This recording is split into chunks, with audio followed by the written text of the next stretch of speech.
Good morning, ma'am. My name is John Peter Fernando from BS Cream 43.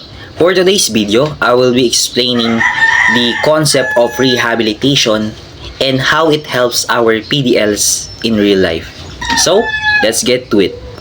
So, first things first, what is rehabilitation?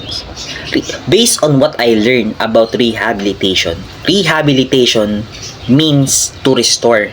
To restore a sense of responsibility and self-respect to the community.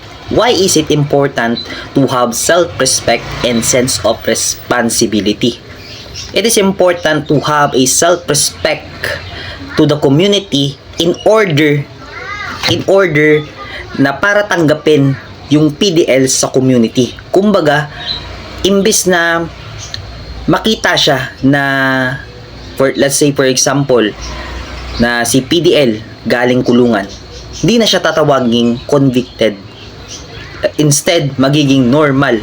Mawawala na yung tinatawag nating labeling.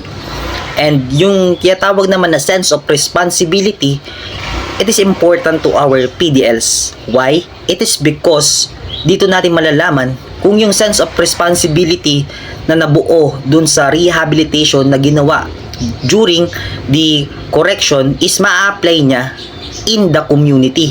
Let's say for example, kung susunod ba siya sa batas, kung sasaway ba siya sa batas, and kung ano yung mga natutunan niya about sa correction habang nakakulong siya. That's it. And thank you, ma'am, for listening to my video presentation about rehabilitation and how it helps our PDLs.